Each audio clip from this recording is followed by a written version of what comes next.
What's up, Pride? I am back with another video. And yes, we're not upstairs. We're in the basement. Y'all know that, if you go back, like all the way back to my old videos, that's where I'm at. But anyways, that's not the point of this video. The point of this video is we're here to react to some shit. And y'all already know who we about to react to because the last two videos fucked me up. Because I never heard of any of that shit. So, we're about to watch that. One of those type of videos. But we're also going to record another video. We're going to do 2 videos today. Because why not? We don't have shit else to do. So that's the plan. So if you like these videos, and of course they're going to keep coming as the subs get higher and higher. And as we become the Pride. It's just going to get higher and higher. But anyways, I'm gonna stop rambling. Let's get into these videos. You were gonna do like, comment, subscribe to be part of Pride, and let's go. I already know this one about to be crazy as fuck, but this is Halloween deaths, or the worst Halloween deaths. But like, let's get into this. Pedestrian crash. On October 31st, 2013, the streets of the Bronx were filled with children in costumes. It was 5 o'clock p.m., the busiest time for trick-or-treating, when families felt safe to be out before darkness fully set in. Among them was a 10-year-old girl walking with her grandfather and a 24-year-old man who had joined their group. The driver of a Honda sedan was traveling north on Morris Avenue. Witnesses later reported the car moving at normal speed before something changed. The 52-year-old driver suddenly stiffened behind the wheel. His eyes rolled back, his hands locked on the steering wheel. He was having a seizure. The Honda accelerated to approximately 45 miles per hour and veered sharply right. It jumped the curb with enough force to become momentarily airborne. The front bumper struck the 10-year-old girl first. The impact launched her body nearly 15 feet through the air. Her candy scattered across the sidewalk as she landed. The grandfather, 65, turned at the sound, but he had no time to react. The vehicle's hood struck him directly at thigh level, breaking both femurs instantly before the grill impacted his torso. The 24-year-old tried to dive away, but was caught by the passenger side of the windshield. 3 other pedestrians were struck with glancing blows. They suffered fractures and lacerations, but survived. She died. The Honda continued another 30 feet before crashing into a brick wall. The driver was found unconscious, but breathing.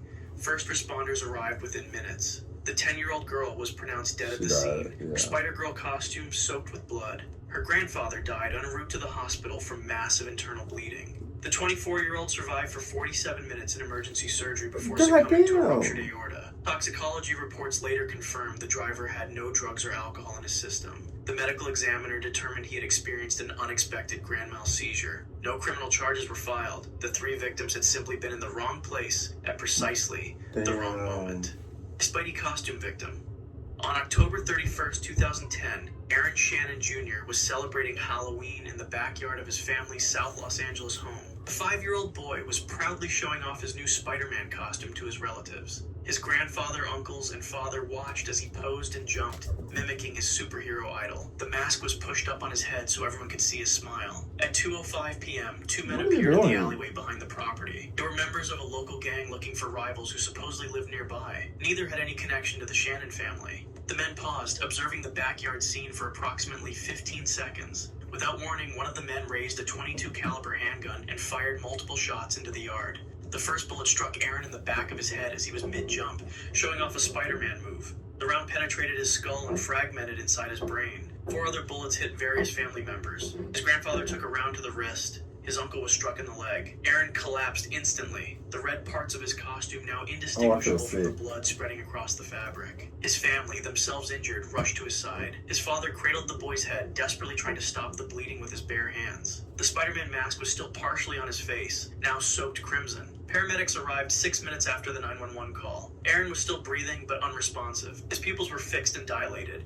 The medics intubated him on site before rushing him to Harbor UCLA Medical Center. Surgeons worked for 3 hours to relieve the pressure on his brain, but the damage was catastrophic. Aaron Shannon Jr. was pronounced dead at 5:42 p.m. on Halloween night. He was still wearing parts of his Spider-Man costume when doctors gave up their efforts. 2 days later, police arrested Marcus Denson and Leonard Hall Jr. for the shooting. Hall was eventually convicted of murder. Candy bag snatcher. On October 31st, 1967, James Earl Brown Jr. was trick-or-treating through the streets of Portsmouth, Virginia. The 14-year-old wore a simple ghost costume. made from an old sheet with eye holes cut out. It was approximately 8:30 p.m. when he encountered another group of teenage boys near the corner of Deep Creek Boulevard and Graham Street. Brown had collected a substantial haul of candy that evening. His pillowcase was filled with chocolate bars, bubble gum, and lollipop, but he wanted more. As the other group passed, Brown noticed one boy carrying a grocery bag overflowing with premium candy. Without hesitation, he lunged forward and grabbed the bag, ripping it from the other teenager's hands. The victim of the theft was a 15-year-old who had spent hours collecting his treats. He immediately protested, demanding his candy back. Brown refused, backing away while taunting the other boy. What Brown didn't see was a third teenager, a friend of the victim, silently approaching from behind. This boy, just 16 years old, had been carrying a weapon all evening. Some witnesses later claimed it was a sharpened ice pick, while others insisted it was a thin steak knife with a 4-inch blade. Without warning, he thrust the weapon forward, aiming for Brown's back. The pointed metal pierced Brown's sheet costume and entered his body between the 4th and 5th ribs on his left side. It punctured his lung with a single precise thrust. Brown initially didn't realize what had happened. He continued backing away for approximately 3 steps before the pain registered. Suddenly, Brown dropped both candy bags and clutched his chest. He struggled to breathe as his left lung collapsed. Frothy blood bubbled through the sheet, creating a spreading red stain. He staggered forward 6 more steps before collapsing on the sidewalk among scattered candy. By the time police arrived, James Earl Brown Jr. was gasping his final breaths. He was pronounced dead on arrival at Portsmouth General Hospital at 9:17 p.m. The incident, combined with several other violent encounters that same night, prompted city officials across Hampton Roads to implement age restrictions on trick-or-treating that remain in effect today. I can't feel bad for him. Lethal costume fire. Why the fuck did you snatch his candy? On October 31st, 1984, Jessica Harrington was excited to show off her homemade Halloween costume. A 12-year-old from Austin, Texas, had spent weeks creating an elaborate scarecrow outfit with her mother. The costume featured strips of burlap carefully sewn onto an old pair of overalls, with additional burlap fringe hanging from the arms and legs. Jessica completed the look with straw poking out from her sleeves and a wide-brimmed hat. At 7:15 p.m., Jessica was trick-or-treating with 3 friends in her neighborhood. The group approached a house decorated with multiple jack-o'-lanterns lining the front walkway. Each pumpkin contained a lit candle, creating an eerie glow in the gathering darkness. The homeowners had placed the decorations at ground level to create a dramatic effect. As Jessica walked between 2 of the pumpkins, the dangling burlap strips on her right leg brushed against an open flame. The dry, fibrous material ignited instantly. Fire safety experts later determined that the burlap, which had been stored in the family's garage for months, had absorbed trace amounts of gasoline fumes, making it exceptionally flammable. The flame traveled up the burlap strips at approximately 17 inches per second. Within 3 seconds, the entire right side of Jessica's costume was engulfed. Her friends initially thought it was part of her costume, a special effect she had planned. This misconception delayed their reaction by crucial moments. When Jessica began screaming, the sound was muffled by her mask. She instinctively began to run, which only accelerated the spread of flames. Increased oxygen flow caused the fire to intensify, with temperatures reaching over 1,500 degrees Fahrenheit. Her synthetic hat melted onto her scalp. The homeowner rushed out with a garden hose, but Jessica had already suffered 3rd-degree burns over 85% of her body. Her respiratory system was severely damaged from inhaling superheated air and toxic smoke from the burning synthetic materials. Emergency responders arrived within minutes. Jessica was still conscious, able to give her name to paramedics as they cut away the remnants of her costume. She died 12 hours later in the burn unit of Dell Children's Medical Center from a combination of shock, respiratory failure, and cardiac arrest. Her case was later cited in the U.S. Consumer Product Safety Commission's campaign for flame-retardant Halloween costumes. The van fallout. Every day, the Fed prints an average. On October 31st, 2018, Caden Shane Robinson was trick-or-treating with his family in White Pine, Tennessee. The 4-year-old was dressed as a Ninja Turtle, his green mask pushed up on his head as he climbed into the family's 2006 Dodge Caravan. It was 7:45 p.m., and they had been going house to house in their rural neighborhood for over an hour. Caden's mother was driving while his father and 2 siblings rode in the back seats. The van moved slowly down Foxwood Drive at approximately 5 miles per hour, a walking pace that allowed them to cover more ground while staying together as a family. Caden sat near the sliding door, his plastic pumpkin bucket half filled with candy. As they approached the next house, Caden noticed something fall from his bucket. It was a full-size Snickers bar, his favorite, which he had received just minutes earlier. Without warning anyone, he reached for the door handle and slid it open while the van was still in motion. The interior light came on, but no one noticed immediately in the excitement of the evening. Caden leaned out, stretching his small arm toward the candy bar lying on the asphalt about 2 feet from the vehicle. His body weight shifted and he slipped from the seat. His mother, unaware of the open door, continued driving at the same slow pace. The boy fell directly into the path of the van's rear tire.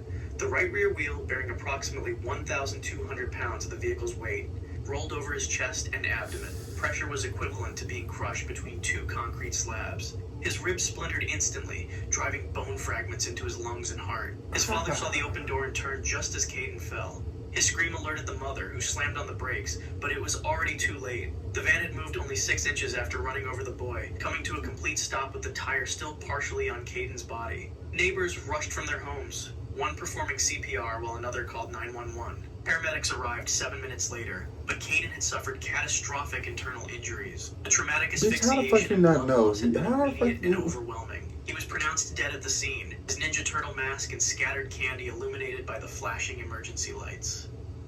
The Utility Trailer Massacre. On October 31st, 2016, the Tate family was trick-or-treating in Chunky, Mississippi. Rather than walking house to house in the rural area where homes were spread far apart, they used a flatbed utility trailer pulled by a Jeep Cherokee. The trailer, normally used for hauling firewood, was decorated with hay bales for Halloween. 9 people, mostly children, sat on these makeshift seats. At approximately 7:30 p.m., the group was traveling west on Highway 80.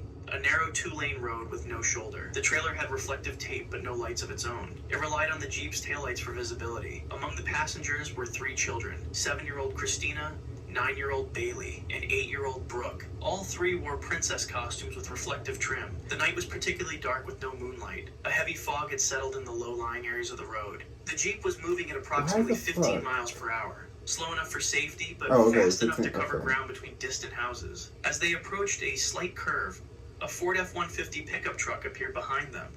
The truck was traveling at 68 miles per hour, more than double the posted limit of 30 miles per hour. The driver later claimed he never saw the trailer until impact. There were no skid marks at the scene. The truck struck the rear of the utility trailer at full speed, with a collision force estimated at 30 Gs. The impact instantly shattered the wooden trailer bed. Bodies were thrown in all directions. Physics experts later calculated that the children experienced deceleration equivalent to being dropped from a 5-story building. 3 children were thrown directly into the path of the oncoming pickup. The truck's grille and undercarriage caused catastrophic crushing injuries. First responders described the scene as a war zone.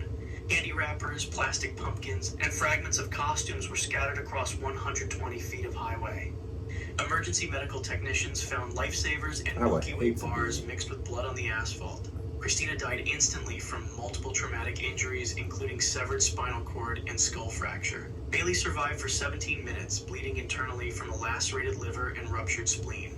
Brooke was airlifted to University Medical Center in Jackson, but was pronounced dead on arrival from traumatic brain injuries. 7 others, including 4 adults and 3 children, suffered injuries ranging from broken bones to permanent paralysis. Ant's SUV. On October 31st, 2019, Sophia Martinez was trick-or-treating in Boynton Beach, Florida. The 5-year-old wore a butterfly costume with large, colorful wings that extended 12 inches from her small frame.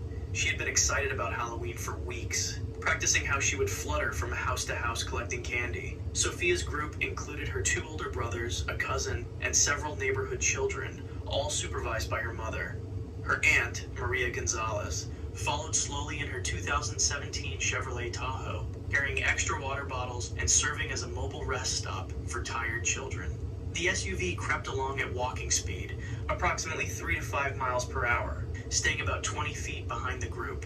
At 7:22 p.m., the children approached a house with an elaborate haunted display. Excited by the decorations, the group suddenly scattered across the front yard. Sophia, normally shy, ran ahead of the others toward a mechanical witch that had captured her attention. In her excitement, she veered into the street, directly into the path of her aunt's approaching vehicle. Maria didn't see Sophia enter the roadway. Tahoe's hood stood 45 inches tall, creating a substantial blind spot for objects close to the vehicle. Butterfly wings on Sophia's costume, though brightly colored, were nearly invisible in the growing darkness. The neighborhood had minimal street lighting, with shadows cast by trees further reducing visibility. The SUV's front bumper struck Sophia at shin level, knocking her forward onto the pavement. Before Maria could react to the initial impact, the vehicle's right front tire rolled over the child's torso. The 5,600-pound SUV crushed her chest cavity, causing immediate respiratory failure and catastrophic internal hemorrhaging. Maria felt the impact and slammed on the brakes. A sudden stop threw her forward against her seatbelt as she screamed in horror. Sophia's mother reached the scene seconds later, cradling her daughter's broken body as neighbors called 911. First responders arrived within 4 minutes, but Sophia had suffered irreversible traumatic asphyxiation. The butterfly wings of her costume were crushed and blood soaked beneath her. The medical examiner later determined that the weight of the vehicle had compressed her chest by over 6 inches, rupturing her heart and collapsing both lungs instantly.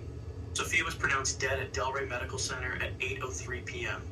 No charges were filed against Maria Gonzalez, who required sedation and psychiatric care after witnessing the death of her niece by her own vehicle. Sounds like, yeah. Therapy. The candy sack killing. On October 31st, 2011, Liddell Peoples and Maria Adams were spending Halloween together in Peoples' apartment on Chicago's South Side. The 55-year-old man and his 49-year-old friend had known each other for over 2 decades. They had purchased several bags of chocolate assortments to hand out to neighborhood children, placing the candy in a decorative plastic pumpkin by the front door. At approximately 8:45 p.m., Peoples noticed one of the full-size candy bags was missing, and it contained premium chocolate bars worth approximately $15. The trick-or-treating rush had ended, and they had closed their door for the night. Peoples immediately accused Adams of taking the candy for herself. According to neighbors in the adjacent apartment, the argument began with normal speaking voices, but escalated rapidly over the next 4 minutes. People's voice grew louder, using profanities that echoed through the thin walls. Adams shouted back, denying the accusation. The confrontation turned physical at 8:52 p.m. when Adams grabbed a ceramic dinner plate from the kitchen counter and hurled it at Peoples' face. The plate shattered on impact, creating a 2.3-inch laceration above his left eye. Blood immediately streamed down his face, temporarily blinding him on that side. Peoples staggered backward, then lurched toward the kitchen. He grabbed a 7-inch stainless steel carving knife from the wooden block on the counter. In a motion witnesses would later describe as mechanical and emotionless, he plunged the knife into Adams' chest. The blade penetrated her sternum and pierced her heart, creating a wound 5.5 inches deep. He withdrew the knife and stabbed again, and again, 5 times in total, with each wound concentrated in a 3-inch radius around her heart. The medical examiner would later determine that the first strike was fatal, causing catastrophic damage to her left ventricle. Adams stumbled backward, blood soaking through her sweater. She managed to open the apartment door and stagger onto the external walkway. Children in Halloween costumes watched as she collapsed near the sidewalk, a pool of blood expanding beneath her body. First responders arrived 7 minutes later, but Adams had already lost over 40% of her blood volume. She was pronounced dead at University of Chicago Medical Center at 9:37 p.m. Police found Peoples still in the apartment, the bloody knife on the counter next to an open bag of Snickers bars. The missing candy bag was later discovered under the living room sofa, where it had fallen unnoticed earlier in the evening. If you want to see more videos like this, click the video on screen now and make sure to subscribe. Be so fucking... I can't. I can't. She died. Who hit it? That's crazy. Anyways, if you like this video, I don't even know what to say. That's crazy. It's always the last one that fucks me up. It's either the last one or the first one that fucks me up always. But if you like this video, you know what to do. Like, comment, subscribe to Part of Pride. And I'm going to catch you in the next one. I can't. For some reason, I was about to cry, too. Like, that's crazy. Anyways.